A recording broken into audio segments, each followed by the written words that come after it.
ചെന്നൈയിലെ OMR ശാലയിൽ റോഡിലെ കുഴിയിലേക്ക് കാർ മറിഞ്ഞു. കാർ ഭാഗികമായി തകർന്നു. യാത്രക്കാരെ രക്ഷപ്പെടുത്തി. മലിനജല പൈപ്പിലുണ്ടായ ചോർച്ചയാകാം റോഡിൽ പെട്ടെന്ന് കുഴിയുണ്ടാകാൻ കാരണമെന്നാണ് അധികൃതർ പറഞ്ഞത്. മുഹമ്മദ് റഹീസ് വിവരങ്ങളുമായി. മുഹമ്മദ് റഹീസ്, ഇതിപ്പോൾ ആർക്കും പരിക്കൊന്നും പറ്റിയിട്ടില്ലല്ലോ അല്ലേ? അനുജ, ആർക്കും പരിക്കൊന്നും പറ്റിയിട്ടില്ല. ഇതൊരു ടാക്സി കാർ ആയിരുന്നു. ഈ ടാക്സി കാറാണ് ഇത്തരത്തിൽ പെട്ടെന്നുണ്ടായ ഒരു കുഴിയിലേക്ക് വീഴുന്നത്. ആദ്യഘട്ടത്തിൽ ഇതിന്റെ ചില ചിത്രങ്ങളൊക്കെ പ്രചരിച്ചപ്പോൾ ഏതാണ്ട് സിനിമയിലൊക്കെ കാണുന്ന തരത്തിൽ ഒരു സംഭവമാണ് എന്നുള്ള ഒരു ദൃശ്യങ്ങൾ കാണുമ്പോൾ നമുക്ക് അങ്ങനെയാണ് തോന്നുന്നത്. പെട്ടെന്ന് റോഡിൽ ഒരു കുഴി ഉണ്ടാകുന്നു, അതിലേക്ക് ഒരു കാർ വീഴുന്നു. അത്തരത്തിലുള്ള ഫോട്ടോയും മറ്റുമൊക്കെയാണ് പ്രചരിച്ചത്.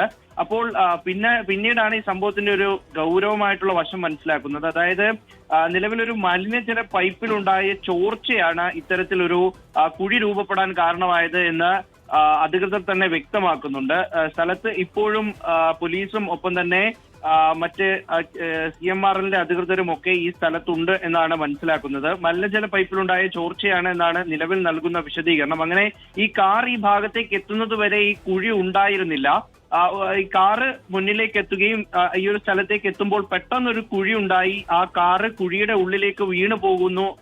അങ്ങനെ ഒരു സംഭവമാണ് ഉണ്ടായിരിക്കുന്നത്. ഇന്നലെ വൈകിട്ടോടു കൂടിയാണ് ഉണ്ടായത്. അങ്ങനെ ഏറെ നേരം ഈ തരമണിയിലെ OMR ശാലയിൽ ഗതാഗത കുരുക്കുണ്ടായി. പിന്നീട് എന്തായാലും പെട്ടെന്ന് തന്നെ പോലീസും നാട്ടുകാരും ഫയർഫോഴ്സും ഒക്കെ എത്തി ഈ കാർ പുറത്തെടുത്തു.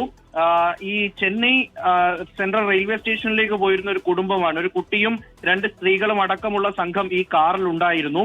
അങ്ങനെ അവരാണ് ഈ അപകടത്തിൽപ്പെട്ടത്. കാർ ഭാഗികമായി തകർന്നിട്ടുണ്ട്. പെട്ടെന്ന് റോഡിലുണ്ടായ ഈ ഒരു ഗർത്തത്തിന്റെ ഭാഗമായി കാറ് ഭാഗികമായി തകർന്നിട്ടുണ്ട്. പക്ഷെ എന്തായാലും ആളുകൾക്കാർക്കും പരിക്കില്ല. കുട്ടിയെ ഉൾപ്പെടെ ആശുപത്രിയിൽ എത്തിച്ച് ആരോഗ്യ പരിശോധനയൊക്കെ നടത്തിയതിനു ശേഷമാണ് വിട്ടയച്ചത്. എന്തായാലും ഇതിന്റെ കാരണം ഇപ്പോൾ അതാണ് പെട്ടെന്നൊരു ഗർത്തം ഇങ്ങനെ രൂപപ്പെടാനുണ്ടായതിന്റെ കാരണം എന്ത് എന്നതിൽ സ്ഥിരീകരിച്ച് നമുക്കിപ്പോൾ എന്തെങ്കിലും പറയാൻ കഴിയുമോ? അനുജ, നിലവിൽ ലഭിക്കുന്ന വിശദീകരണം അനുസരിച്ച്, അതായത് പോലീസും CMRLന്റെ അധികൃതരും ഒക്കെ അവിടെ എത്തിയിട്ടുണ്ട്. അവർ പറയുന്നത് അനുസരിച്ചാണെങ്കിൽ ഒരു 2.2 ഡയമീറ്റർ ഉള്ള ഒരു അഴുക്കുചാൽ ഈ സ്ഥലത്തുകൂടെ പോകുന്നുണ്ടായിരുന്നു. അതിന്റെ പൈപ്പിൽ ലീക്കേജ് ഉണ്ടായി. അങ്ങനെ ആ ലീക്കേജിന്റെ ഭാഗമായിട്ടാണ് ഇത്തരത്തിലൊരു വലിയ ഗർത്തം റോഡിൽ രൂപപ്പെട്ടത് എന്നാണ് നിലവിൽ ലഭിക്കുന്ന വിവരം. അത് തന്നെയാണ് ഇന്നലെ രാത്രി പറഞ്ഞതും. ഇന്നിപ്പോൾ അവിടെ റോഡിന്റെ മറ്റു പണികളൊക്കെ നടക്കുന്നുണ്ട്. അപ്പോൾ അങ്ങനെയാണ് നിലവിൽ ഈ ഒരു വിശദീകരണം ലഭിച്ചിരിക്കുന്നത്. കാരണം തൊട്ടടുത്ത് മെട്രോയുടെ പണിയൊക്കെ നടക്കുന്നുണ്ട്. ഇനി ഏതെങ്കിലും കാരണവശാൽ അതിന്റെ എന്തെങ്കിലും ഒരു ആഘാതം മൂലം ഉണ്ടായതാണോ എന്നുള്ളൊരു സംശയം ആദ്യഘട്ടത്തിൽ ഉയർന്നിരുന്നു. അപ്പോൾ അതിനൊരു മറുപടി എന്നോണമാണ് ഈ CMRL ഉടൻ തന്നെ ഒരു വിശദീകരണ കുറിപ്പ് ഇറക്കിയിട്ടുള്ളത്. അതിലാണ് പറയുന്നത് 2.2 ഡയമീറ്റർ ഉള്ള ഒരു അഴുക്കുചാലിന്റെ പൈപ്പ് അതിലെ പോകുന്നുണ്ടായിരുന്നു. അപ്പോൾ അതിലുണ്ടായ ഒരു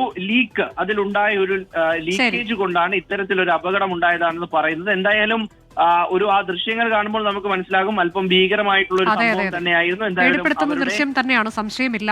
ചെന്നൈ തരമണിയിലാണ് റോഡിൽ വലിയ ഗർത്തം രൂപപ്പെട്ടത്. ആ ഗർത്തത്തിലേക്ക് ഒരു കാർ മറിഞ്ഞു.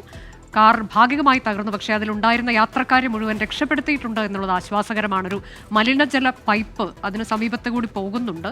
അഴുക്കുചാലുണ്ട്. അതിൽ ഉണ്ടായ ചോർച്ചയാകാം പെട്ടെന്ന് ഇങ്ങനെ ഒരു കുഴി ഉണ്ടാകാൻ കാരണമെന്നതാണ് അധികൃതർ പറഞ്ഞത്.